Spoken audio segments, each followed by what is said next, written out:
congratulations with this film called Cold Wallet, which was very much for me like a 101 into this world of crypto. How much Mm. familiar were you, or was this working on this film something that helped you understand it better? I had no knowledge of any of it. I mean, I had uh like bought some Bitcoin, not me, but like my person or whatever, but I still don't understand it.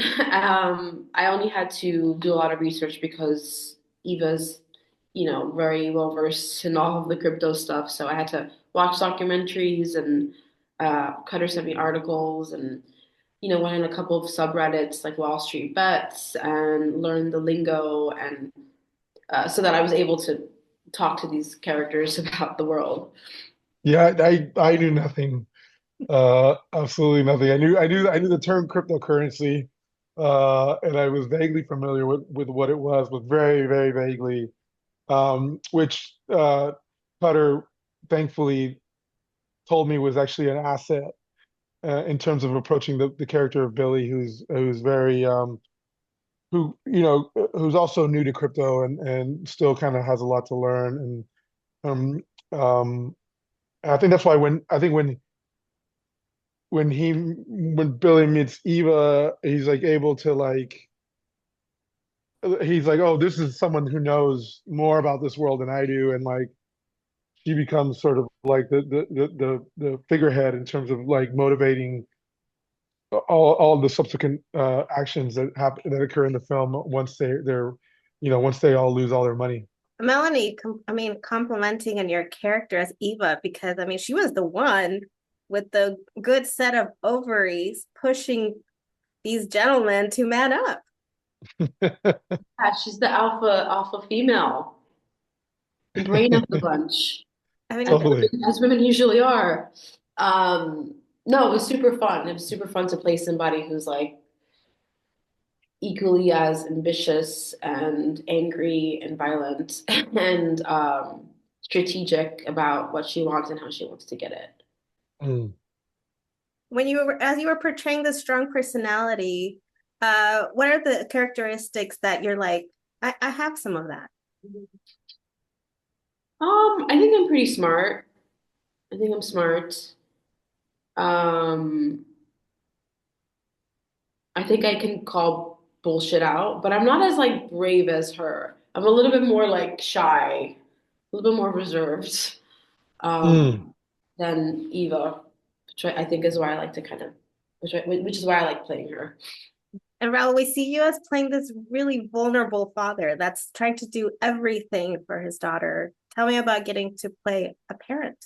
Just a really well written character. I feel like I like I feel like people aren't there's no good people, or I tend to think there's no good people, there's no bad people. People are good and bad. They're capable of doing both, and I love playing characters with flaws, and because you still have to kind of love them even in spite of their flaws. And you have to learn to kind of understand them and what motivates them. And I think there's like you know my sister has two girls, and she's my younger sister, and I'm a middle child, and I'm the kind of a quintessential middle child. I was kind of a pain in the ass to her as we were growing up. And the minute she became a mother, it was like this superpower that none of my bullshit worked on her any longer because her instincts were so honed in on her being a mother and this protector of this like other life. And there was a lot to learn from that. And I think like Billy similarly is motivated by this, strong sense of self-preservation and certainly strong sense of providing for this, this little person who is relying on him, and he hasn't been able to kind of be there for her in a way that he feels very proud of. But now he has this opportunity to maybe redeem himself, and then when he's at the risk of losing all that, I think he'll just go through like these really desperate measures to try to remedy that. And thankfully, he finds someone like Eva that has a plan and is really smart about how to go about it.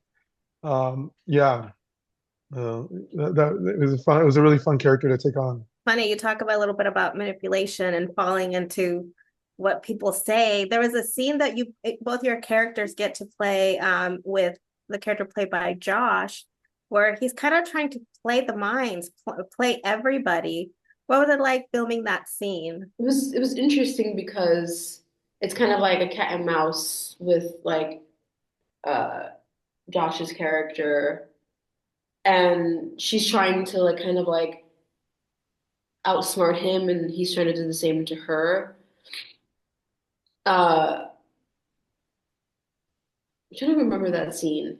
I think it's what's interesting about it is that she thinks that she can kind of stronghold him and get something out of him, but he's not really giving her anything. And I think that's difficult for her to be like, why isn't he telling me what I want to hear? And she knows that he's not being truthful, and that's really frustrating to her. That scene was a lot of fun. I mean, this cast it's such a phenomenal cast, all across the board. And I would never tell Josh this, but he like intimidates me a bit coming from that comedy world. I know Which exactly. is you know what I mean, like, and I'm not quite like an improviser, or I don't have the sort of wit that I think an actor like Josh Quickness, has, yeah, you know. And yeah. so it in the moment doing the scene with him, it's like there's intimidation factor because I know that his instincts as an actor are like so sharp, and and then so sort of my defense against that is sort of an animalistic rawness. And that's Raul. I think that's true for Raul, but it's also true for Billy. I think that Billy has like this. There's a brawn and like a kind of a physical, especially because we have him like tied up, and we are the physical aggressors in those scenes. Like I have violence on my side, and he has like calculating wit, and it was like it was just fun to play with that because it was all there in the space happening in the moment in real time. I could not agree with you more because Mm. Josh is a very intelligent person. You can kind of like talk to him about many things like politics, like what movies are out. He's probably seen everything. Um, and I think that also lends himself as an actor. And I think I was also kind of like, how is she going to outsmart the other smartest Mm. room? And that was the difficulty, you know what I mean? And like seeing who was gonna bluff and who was like being really honest and not, or not. That was the kind of crux of the scene. I think I love the form of his character of Charles as his defense mechanism. Never Mm. ground, continuing to just like hold strong at no moment, showing anybody that he was frightened. And not we don't get to see a lot of those villains. For sure, and that's I think the testament to the writing. I think John and Cutter did such a good job with the script and developing these characters that are everyone is motivated by something. There's like everyone is sort of looking out for their own um, best interest, and so I think Hegel has you know his own best interest that he's looking after, and it's very present in those scenes for sure. So to wrap up, what do you hope viewers take away from bringing them this dark world of crypto for us that still struggle to wrap their brain around? I mean, I think it's a really fun ride, and I think these are three really unconventional heroes in their own right. And it's a really fun movie. You start out one way, you end another, and I hope that viewers watch it and are equally as surprised and leave being like, "Whoa, I did not expect that." I also think like at a time when like these multi-billionaires are like really threatening democracy, it's good to see a story about the little man, so to speak, and about these characters who are uh, motivated by these things that are very, I think, pretty universal in this day and age. Well, thank you so much both for your time. Congratulations with Cold Wallet. And You know? people will be taking some 101 lessons from the film, that's for sure. I did. Thank you, Nancy. Appreciate it. Thank you. A pleasure, Raul. I loved you from Vida. Oh my gosh. Oh, thank you. Yes, you were Thank you very much. one of those characters that got helped during COVID time watching that series. Oh, Oh, Thank I appreciate that. you. Yeah, yeah. That was a really fun one to work on. Yeah. Thank you.